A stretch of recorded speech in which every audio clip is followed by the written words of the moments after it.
Good morning. I am Dr. A. Sethupathy, Assistant Professor, Department of Mechanical Engineering, SNS College of Engineering. In our college, we are implementing design thinking concept for teaching learning center. It is used to how to solve the problems or how to solve the subjects, topics, everything in design thinking concept. Today we will discuss about the gas tungsten arc welding, gas metal arc welding. So these two types are one of the type of welding. So we are using tungsten and gas metal arc weldings.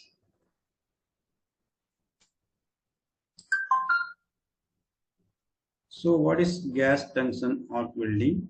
Gas tungsten arc welding, this short form GTAW, is an electric arc welding process that produces an arc between a non-consumable electrode and the work to be welded. So we are using the non-consumable electrode that is called the tungsten arc. So the weld is shielded from the atmosphere by a shielding gas that forms an envelope around the weld area.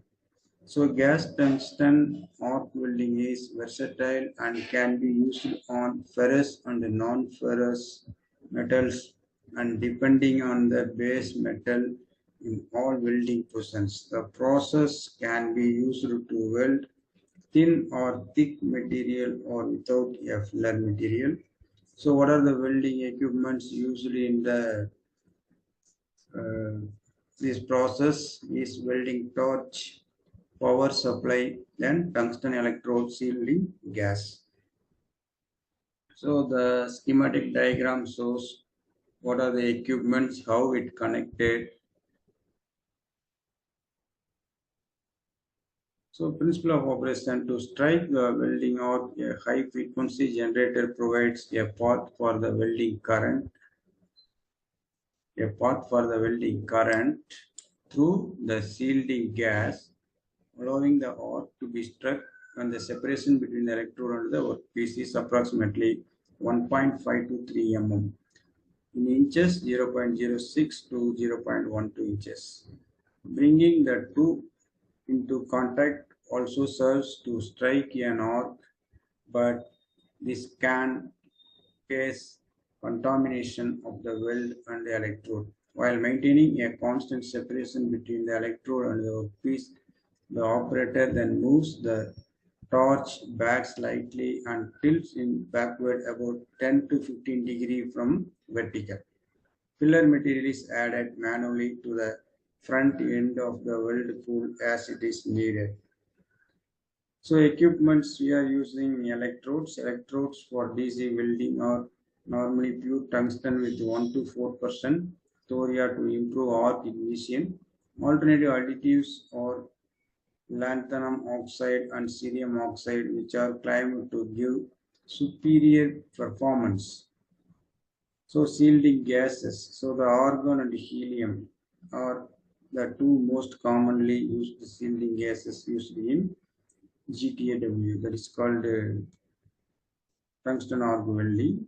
Then the characteristic most desirable for shielding purposes are the chemical internals of the gases and their ability to produce smooth arc action at high currents. Both gases are inert gases, then causing an ionization effect in the welding arc.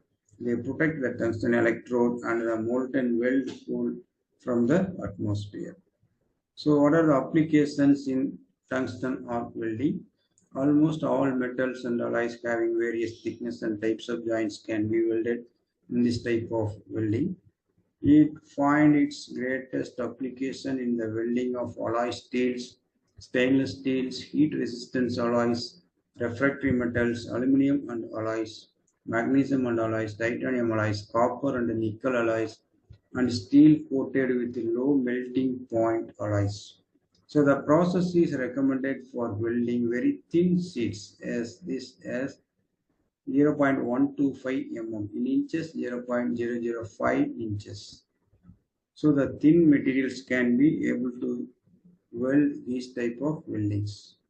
The process is capable of making smooth, clean and sound weld in aluminum without the use of corrosive fluxes, and it finds its application in food processing equipments. This process is extensively used in the fabrication of missiles, aircrafts, rockets, and submarines. This process is used for welding commercially pure titanium. So, this is the process of tungsten arc welding, and what are the equipments connected, and what are the process and applications. These are all clearly shows in the PPT.